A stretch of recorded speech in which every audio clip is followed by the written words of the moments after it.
Saudi আরবের রৌদ্রদীপ্ত মরুভূমিতে দাঁড়িয়ে এক বাংলাদেশি ছড়িয়ে দিচ্ছেন হৃদয়ের উষ্ণতা দেশের নানা প্রান্তে। দুঃখ কষ্টে জর্জরিত মানুষের মুখে ফিরিয়ে দিচ্ছেন হাসি, ভালোবাসায় গড়ে তুলছেন মানবতার এক উজ্জ্বল সেতু বন্ধন। আপনারা আমি ধন্যবাদ জানালাম। 1 মাসের খাওয়া খরচ হয়, আমি খুব খুশি হলাম। তার নাম আব্দুল মতিন মৃধা, ইকরা সুন্নাহ ফাউন্ডেশনের প্রতিষ্ঠাতা ও চেয়ারম্যান, যিনি প্রবাসে থেকেও মানবিকতার যে উজ্জ্বল দীপ্তি ছড়াচ্ছেন তা এখন লাখো মানুষের প্রেরণার উৎস।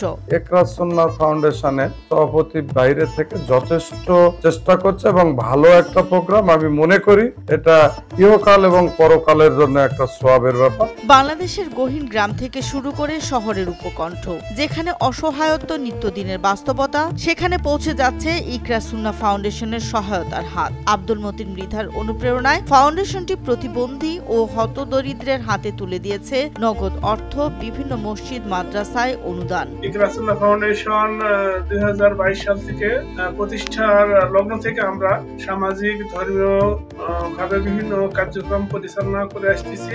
আমরা ইতিমধ্যে বিভিন্ন মাদ্রাসা মসজিদে আর্থিক অনুদান সহ এতিম, অসহায়, হতদরিদ্র শীত বস্ত্র বিতরণ সহ আমরা বিভিন্ন কার্যক্রম পরিচালনা করে আসতেছি। শীত কিংবা বর্ষায় যে কোনো প্রাকৃতিক দুর্যোগে অসহায় মানুষের পাশে দাঁড়িয়েছে, জুগিয়েছে নতুন করে বাঁচার অনুপ্রেরণা। প্রতিষ্ঠার পর থেকে বিভিন্ন ধরনের মহতী উদ্যোগে এই প্রতিষ্ঠানকে সম্পৃক্ত করে রেখেছেন। বিভিন্ন সামাজিক কাজকর্মে এই প্রতিষ্ঠান এগিয়ে যাচ্ছে। ঈদের সময় অন্যরকম ব্যস্ততা থাকে ফাউন্ডেশনে। গ্রামে গঞ্জে ঘুরে ঘুরে ঈদ সামগ্রী বিতরণ করে যেন তারা বলে দেন, ঈদ শুধু বিত্তবানদের উৎসব নয়, গরিবেরও আনন্দের দিন হতে পারে।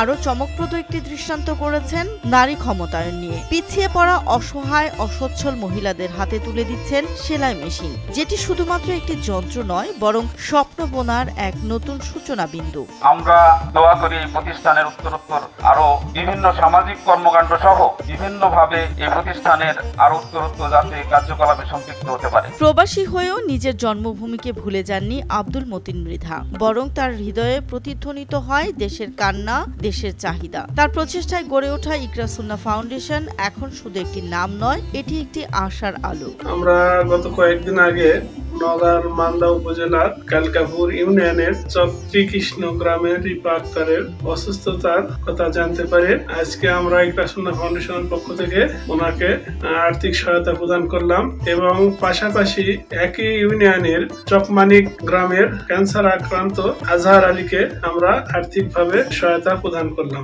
সমাজের বিত্তবানদের প্রতি বারবারই প্রশ্ন রেখে যায় এই ফাউন্ডেশন, আমরাও কি পারি না কারো জীবন বদলে দিতে? এই ফাউন্ডেশনের যে সভাপতি আমার ভাগনা মতিনকে ধন্যবাদ জানাই। যারা বিত্তবান আছে তারা আরো এগিয়ে এসে এই ধরনের কার্যকলাপ করুক, এই প্রত্যাশা রাখি। এই ধারা অব্যাহত থাকলে একদিন হয়তো ইকরা সুন্নাহ ফাউন্ডেশন হয়ে উঠবে বাংলাদেশের মানবিক আন্দোলনের অনন্য প্রতীক। আর আব্দুল মতিন মৃধা, তিনি হয়ে থাকবেন প্রবাসী হয়েও দেশের হৃদয়ে স্থায়ী বাসিন্দা।